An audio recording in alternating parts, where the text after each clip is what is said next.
जय साथियों, देखिए भाई, पीईटी के लिए वर्ल्ड ज्योग्राफी की आज ये आपकी थ्योरी की दूसरी मैराथन है। इससे पहले एक मैराथन हो चुका है जिसमें हमने कहाँ तक कंप्लीट किया था, तो अफ्रीका महाद्वीप तक कंप्लीट कर लिया था। आज से जो हम लोग स्टार्ट करते हैं वो हमारा कौन सा होगा, यूरोप महाद्वीप होगा। जो महाद्वीप बचे हुए हैं, यूरोप महाद्वीप, उत्तरी अमेरिका, दक्षिणी अमेरिका और ऑस्ट्रेलिया महाद्वीप, उसको आज हम लोग ख़त्म करेंगे। तो इसके बाद जो है कल की जो मैराथन होगी वो आपका होगा भारत का भूगोल, उससे रिलेटेड जितने भी इम्पोर्टेंट क्वेश्चन बनते हैं वो हम लोग कंप्लीट करेंगे।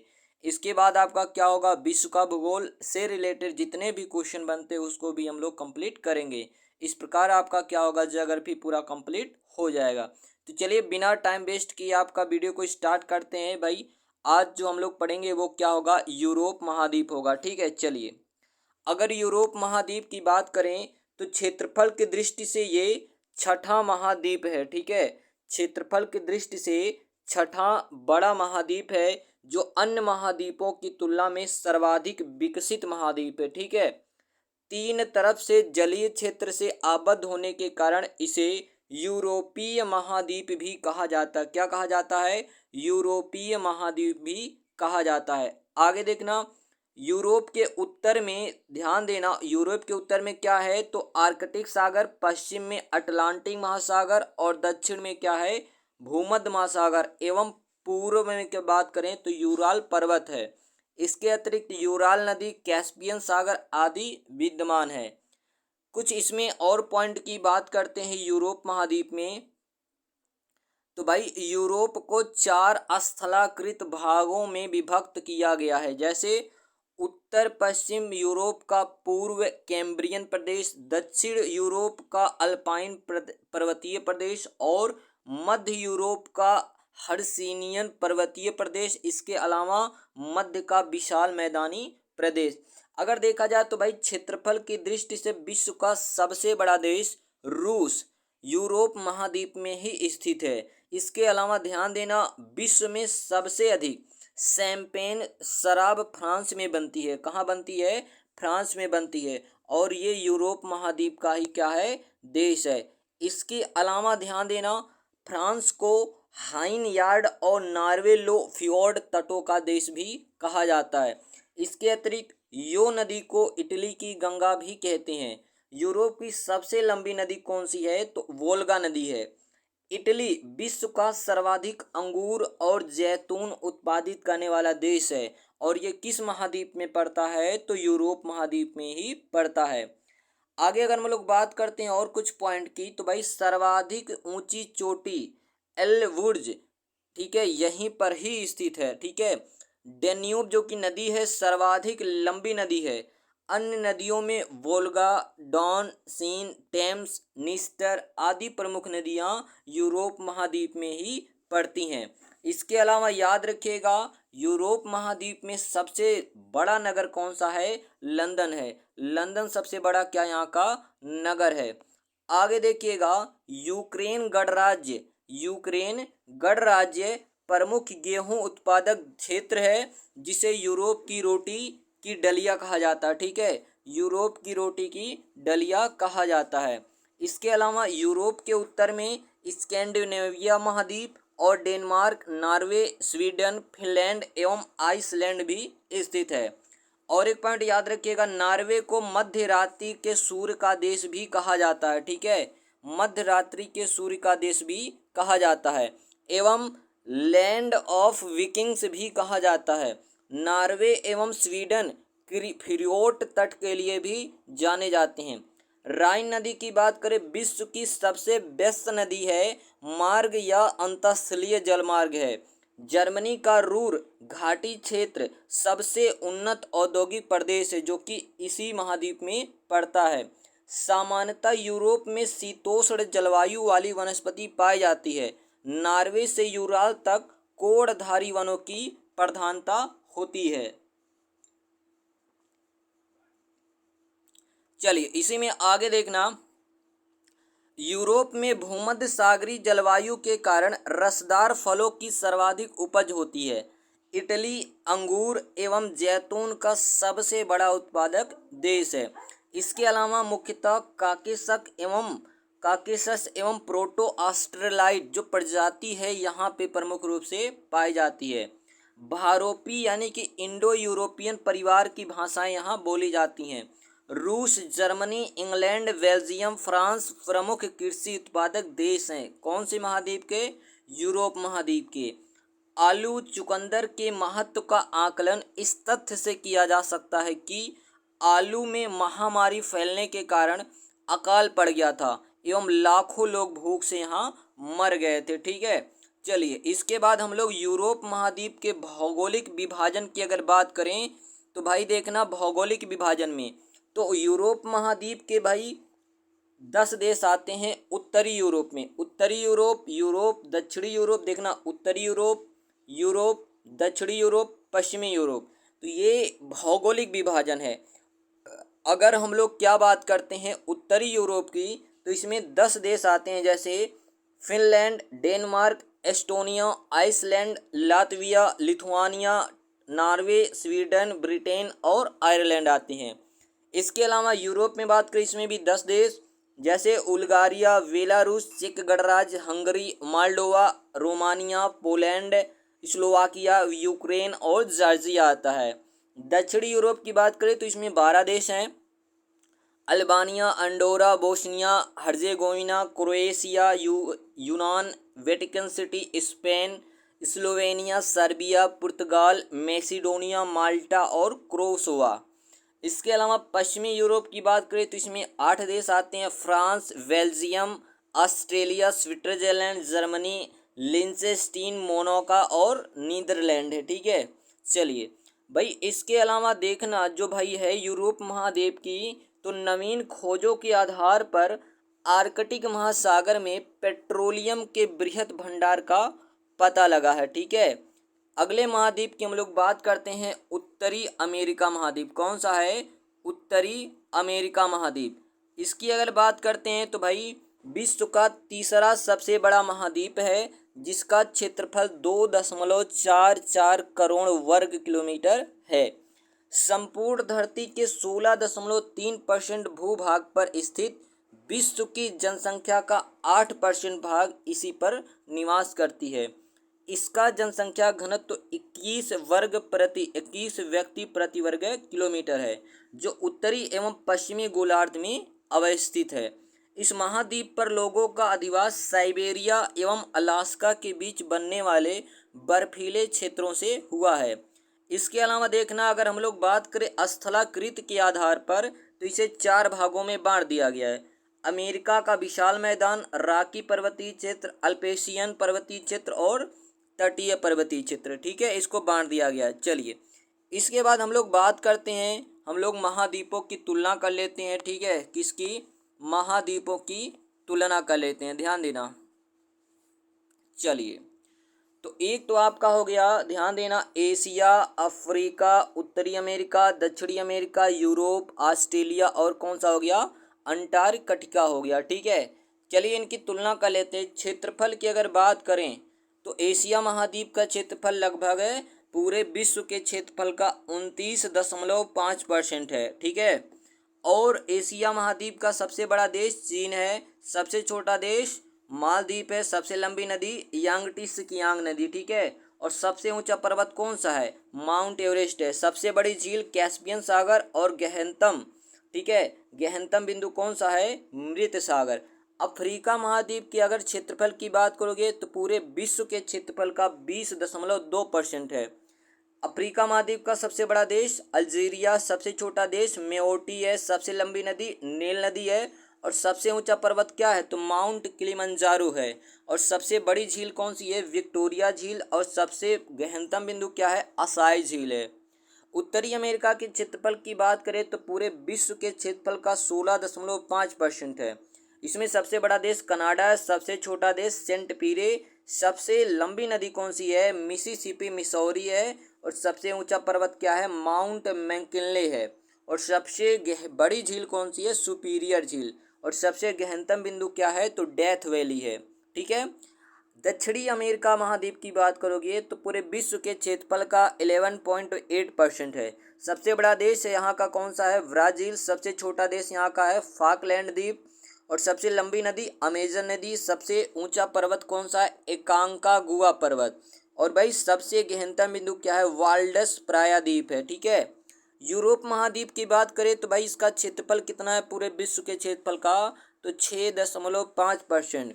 यूरोप महाद्वीप का सबसे बड़ा देश क्या है? रूस है। सबसे छोटा देश वेटिकन सिटी। सबसे लंबी नदी कौन सी है? वोल्गा। सबसे ऊंचा पर्वत क्या है? Mount Elbrus. और देखना सबसे बड़ी जो झील है वो क्या है? लेडोगा है। ऑस्ट्रेलिया महाद्वीप का जो क्षेत्रफल है पूरे विश्व के क्षेत्रफल का 5.3%। और ऑस्ट्रेलिया महाद्वीप का सबसे बड़ा देश कौन सा है? ऑस्ट्रेलिया। सबसे छोटा देश है नीरू। सबसे लंबी जो नदी है वो कौन सी है? मरे डार्लिंग। ठीक है। और सबसे ऊंचा पर्वत कौन सा है? माउंट कोसियुस्को है। सबसे बड़ी झील कौन सी? आयर। सबसे गहनतम बिंदु कौन सी है? आयर झील। अगर बात करें अंटार्कटिका महाद्वीप तो भाई ये पूरे विश्व के क्षेत्रफल का है 9.6%। क्योंकि यहाँ पे वर्ष भर बर्फ जमा रहता है इसलिए यहाँ पे कोई जीवन पॉसिबल नहीं है। इसके अलावा सबसे ऊंचा पर्वत याद रखिएगा विंसप है।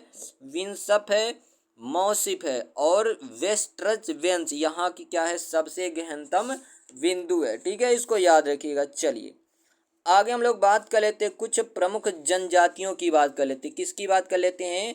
कुछ प्रमुख है जनजातियों की बात कर लेते हैं। चलिए इसको पीडीएफ में डाल दिया जाएगा, पढ़ लीजिएगा। देखिए विश्व की प्रमुख जनजातियों की बात कर लेते हैं, ये कहाँ कहाँ पाए जाते हैं। जैसे देखना पहली जो जनजाति एस्किमो है, कौन सी है? एस्किमो। ये पाई जाती कनाडा ग्रीनलैंड के टुंड्रा प्रदेश में। ठीक है, कनाडा ग्रीनलैंड के टुंड्रा प्रदेश में पाई जाती है। दूसरी वाली जो जनजाति है वो कौन सी है? लैप जनजाति। ये यूराल के टुंड्रा प्रदेश में। सिमोटाइड्स कहाँ पाए जाते हैं? एशियाई टुंड्रा में। तातार पाए जाते हैं साइबेरिया में। एलेट्स पाए जाते हैं अलास्का में। फिंस पाए जाते हैं यूरोपीय टुंड्रा में। अगले की बात करते हैं तो याकूत। ठीक है, कौन कौन सी है? याकूत हो गया, तुंग हो गया, चकची हो गया, युजागिर हो गया, ओस्तियाग। ये रूसी टुंड्रा प्रदेश में पाए जाते हैं। माओरी कहाँ पाए जाते हैं? न्यूजीलैंड। एबोर्जिस कहाँ पाए जाते हैं? ऑस्ट्रेलिया के मूल निवासी मध्यवर्ती एवं पश्चिमी ऑस्ट्रेलिया में।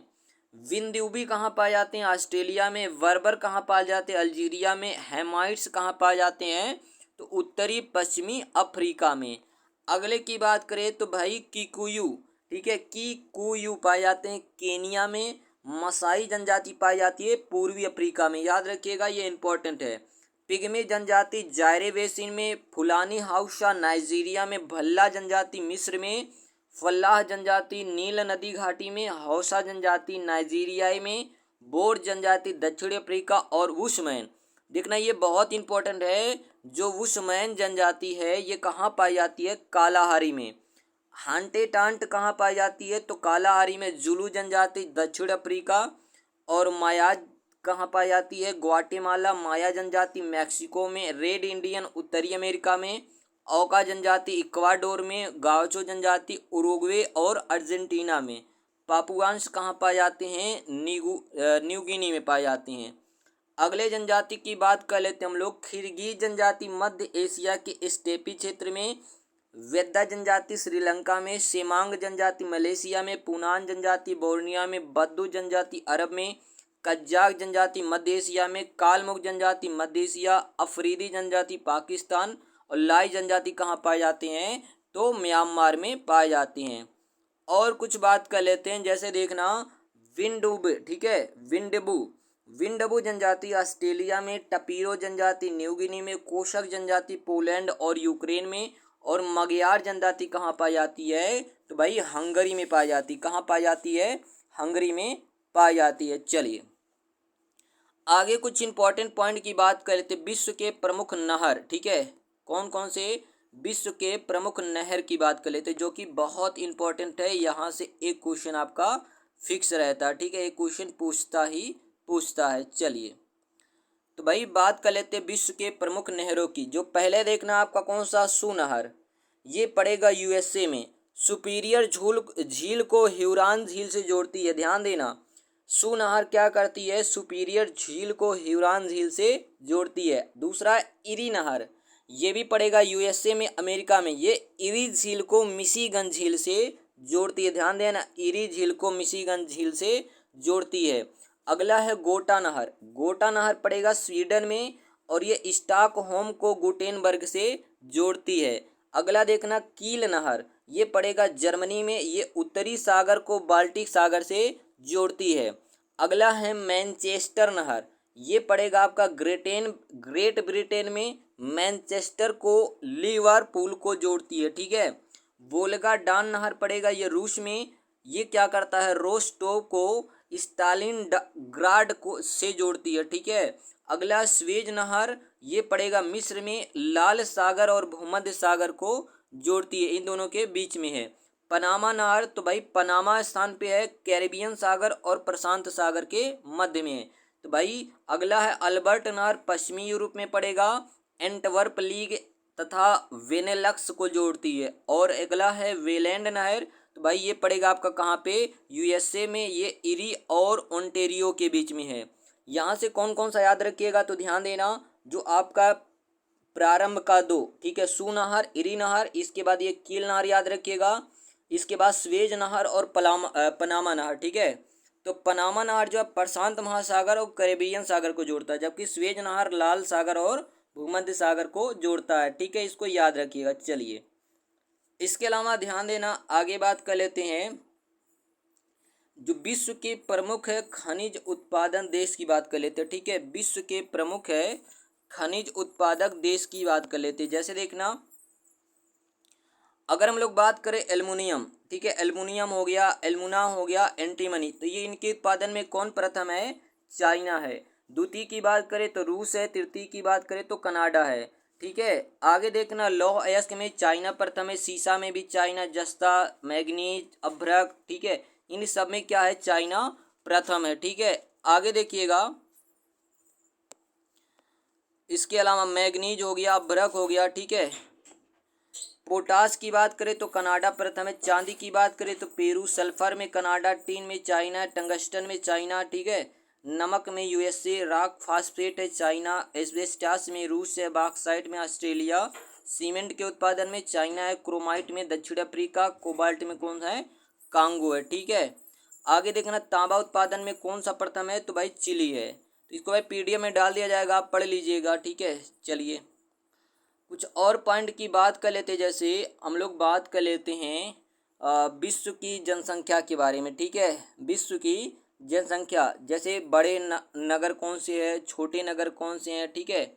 चलिए हम लोग बात कर लेते हैं, जैसे विश्व में, जैसे देखिए, हाँ, विश्व के बड़े नगर की बात कर लेते हैं। जैसे विश्व का जो सबसे बड़ा नगर वो कौन सा, संघाई चाइना में, उसके बाद भारत है, फिर ब्यूनस आयर्स, उसके बाद मॉस्को, उसके बाद कराची, उसके बाद क्या है, दिल्ली है। आगे अगर हम लोग बात करें कि भाई सर्वाधिक जनसंख्या घनत्व वाला देश, तो सर्वाधिक जनसंख्या घनत्व वाला देश पहला कौन सा है, बांग्लादेश, फिर ताइवान, फिर दक्षिण कोरिया, फिर नीदरलैंड, उसके बाद क्या है, न्यूटो रिको है। आगे अगर हम लोग बात करते हैं तो सर्वाधिक जन्म दर, तो सबसे ज़्यादा कहाँ है, नाइजर में, उसके बाद माली, युगांडा, अफगानिस्तान, सियरा लियोन। ठीक है। आगे बात करें सर्वाधिक मृत्यु दर वाला देश कौन सा है, तो स्वाजीलैंड। ठीक है, स्विट्जरलैंड है, उसके बाद बोत्सवाना, फिर लिसोथो है, अंगोला, उसके बाद सियरा लियोन है। और सर्वाधिक अगर शिशु मृत्यु दर की बात करें तो सबसे ज़्यादा अंगोला, उसके बाद अफगानिस्तान, फिर सियरा लियोन, फिर मोजाम्बिक, उसके बाद लाइबेरिया है। सर्वाधिक लिंगानुपात वाले देश की बात करें तो सबसे ज़्यादा कतर में है, उसके बाद कुवैत, उसके बाद संयुक्त अरब अमीरात है। ठीक है। इसके बाद हम लोग न्यूनतम लिंगानुपात वाले अगर बात करें तो भाई न्यूनतम लिंगानुपात कहाँ है, तो याद रखिएगा, लातविया, एस्टोनिया, उसके बाद क्या है, रूस है। न्यूनतम साक्षरता वाले अगर बात करें तो सबसे ज़्यादा बुर्किना फासो, नाइजर, गिनी, अफगानिस्तान, उसके बाद सियरा लियोन है। अगर न्यूनतम जन्म दर की बात करें तो कौन है, तो भाई सबसे पहले जर्मनी, उसके बाद अंडोरा है, उसके बाद इटली, ऑस्ट्रिया, उसके बाद बोस्निया हर्जेगोविना। ठीक है। चलिए, न्यूनतम मृत्यु दर वाला अगर बात करें तो भाई कुवैत है, सऊदी अरब, जॉर्डन, लीबिया, ठीक है, और ब्रुनेई है। अगर न्यूनतम शिशु मृत्यु दर की बात करें तो सबसे पहले सिंगापुर, फिर उसके बाद स्वीडन, हांगकांग, जापान, आइसलैंड है। आगे बात करें भाई जनसंख्या संबंधी समस्याएं, क्या क्या समस्या हो सकती हैं, तो जैसे देखिएगा विकासशील देशों की समस्याएं, तो क्या हो सकता है, जनसंख्या की तीव्र वृद्धि, बेरोजगारी होगा, खाद्य एवं पोषक आहार में प्रॉब्लम आएगी, निम्न जीवन स्तर की समस्या, कृषि का पिछड़ापन, औद्योगिक पिछड़ापन, तीव्र नगरीकरण वृद्धि, प्रदूषण की समस्या। इसके अलावा क्या हो सकता है, अल्प जनसंख्या की समस्या हो सकता है। तो भाई ये जनसंख्या संबंधी कुछ समस्याएं मतलब हो सकती हैं, ठीक है। चलिए इसके बाद हम लोग बात कर लेते हैं कबीलाई मानव के प्रमुख आवास की बात कर लेते हैं, ठीक है। कबीलाई मानव के प्रमुख आवास की बात कर लेते हैं, जो कि यहाँ से कभी कभी क्वेश्चन आपसे पूछ लेता है। जैसे देखिए कबीलाई मानव के प्रमुख आवास, जैसे आपका यूर्त क्या होता है, यह मध्य एशिया के स्टेपी क्षेत्र में निवासियों द्वारा पशुओं की खालों से निर्मित आवास है। क्राल क्या होता है, तो यह अफ्रीका के वांटू और जुलू प्रजातियों द्वारा घास से निर्मित आवास है। इग्लू ये कई बार पूछा गया है, यह टुंड्रा के एस्किनो प्रजातियों द्वारा बर्फ से बनाया गया अर्धगोलाकार आवास है। आल की बात करें, यह है यूरोप के काकेशस पर्वत क्षेत्रों में पाए जाने वाली मानव प्रजाति का तंबूनुमा आवास है। तिपी क्या है, तो यह राकी पर्वत के पूर्वी भाग में रहने वाले रेड इंडियन, ठीक है, रेड इंडियन द्वारा निर्मित तंबू के आकार का आवास है, ठीक है। चलिए इसके अलावा कुछ स्मरणीय पॉइंट हैं जो आपको याद करना है, जो आप जानते रहिए, बहुत ही इम्पोर्टेंट है, आपको जानना जरूरी है। जैसे देखिए ये कई बार पूछा गया है, ये प्रीवियस ईयर का आपको जानना बहुत ही ज़्यादा जरूरी है, ठीक है। जैसे देखिए पहला पॉइंट है, सौर मंडल में सूर्य और खगोलीय पिंड सम्मिलित हैं, जो इस मंडल में एक दूसरे से गुरुत्वाकर्षण बल द्वारा बंधे होते हैं। यानी कि जो सूर्य हैं और जितने भी ग्रह उपग्रह हैं किससे बंधे हैं, तो गुरुत्वाकर्षण बल द्वारा।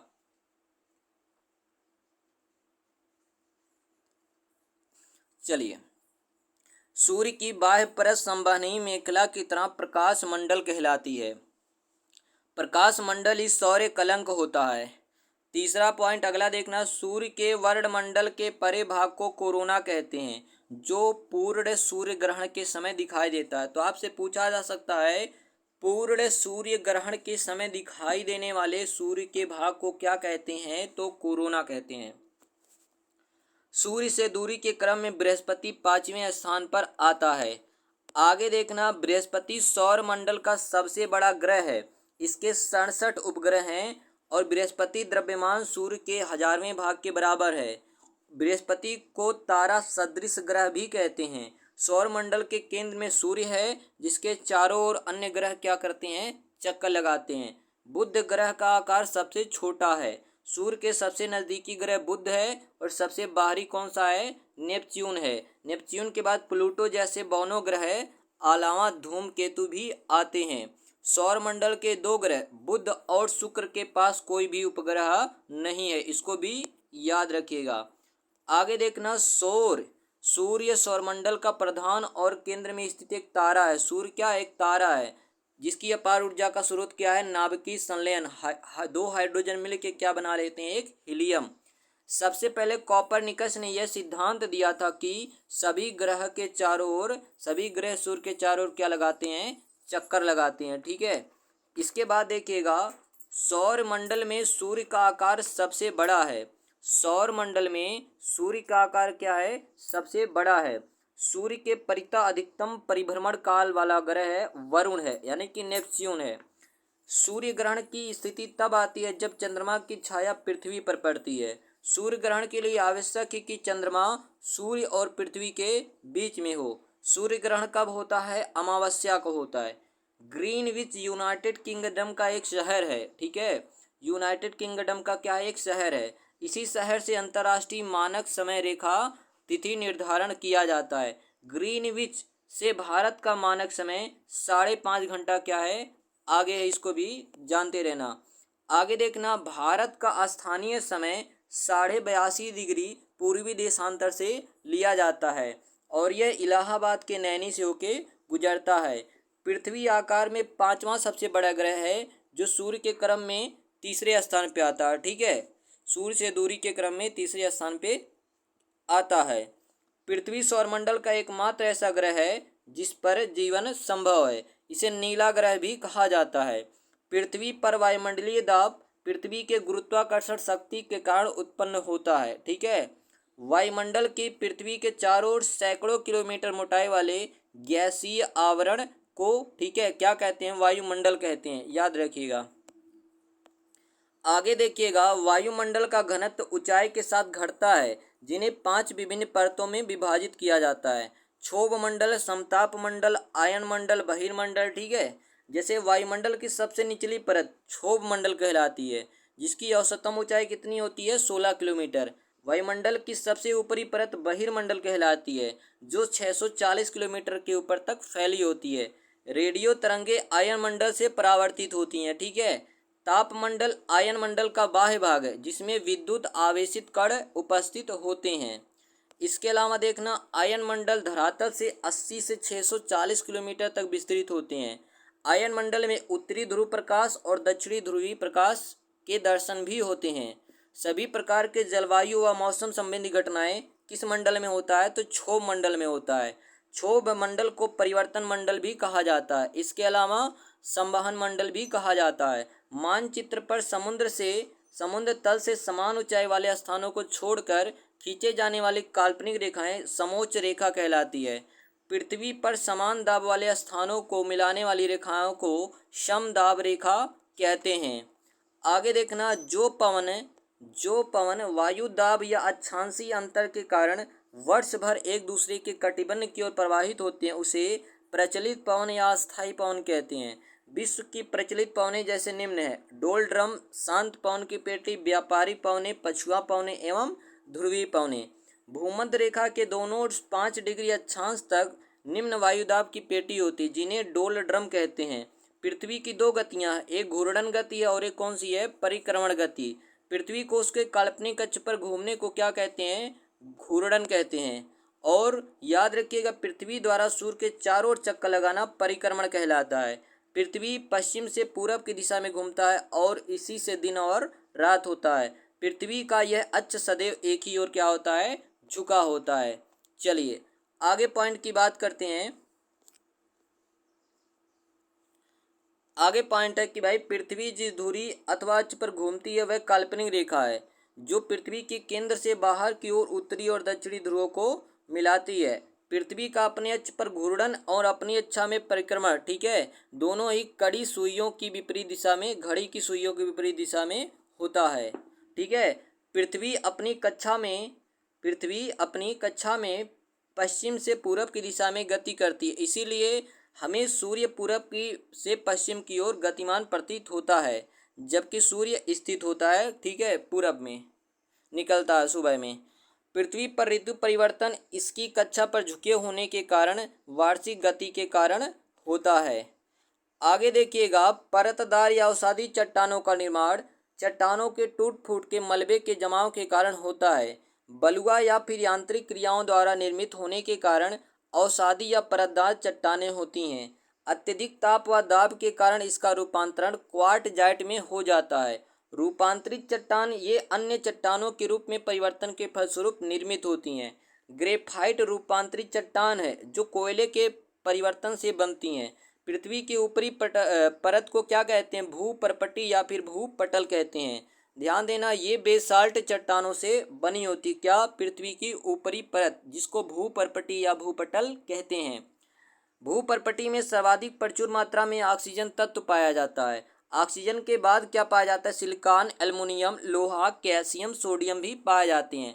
सियाल क्षेत्र में सिलिका और एल्युमिनियम की क्या पाई जाती है? अधिकता पाई जाती है। ठीक है, विषुवत रेखा, भूमध्य रेखा पृथ्वी की सतह पर उत्तरी ध्रुव एवं दक्षिणी ध्रुव से समान दूरी पर एक काल्पनिक रेखा होता है।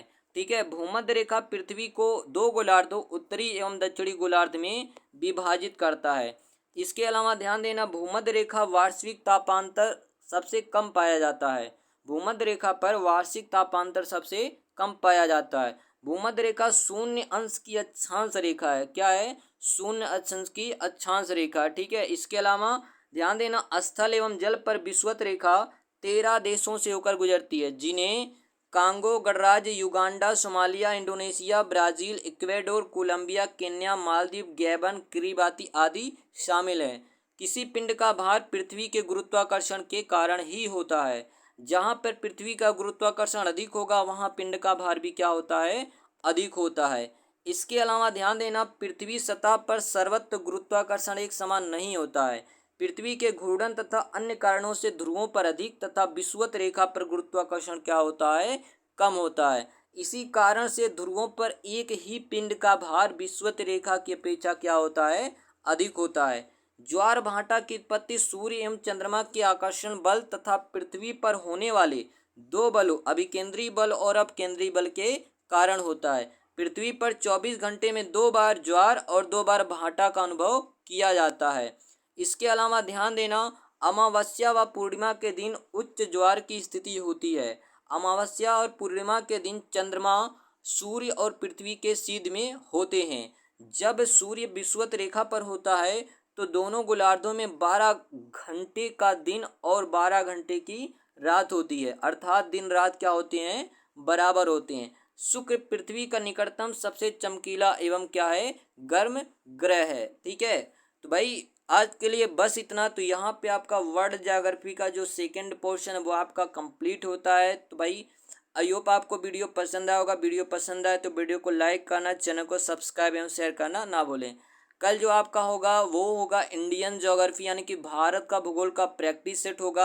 यदि आप थ्योरी को नहीं देखना चाहते तो कोई बात नहीं, अगर आपके पास टाइम नहीं है तो आप भाई क्या कर लीजिएगा, केवल प्रैक्टिस सेट ही कर लीजिएगा, जो कि आपका कल आएगा। कल जो हम लोग पढ़ेंगे वो भारत के भूगोल का जो इम्पोर्टेंट क्वेश्चन जितने भी बनते हैं वो हम लोग कंप्लीट करेंगे। और जो हमारा परसों का टॉपिक है वो हमारा क्या होगा, विश्व का भूगोल का इम्पोर्टेंट क्वेश्चन होगा। तो भाई तब तक के लिए bye bye, tata, thank you.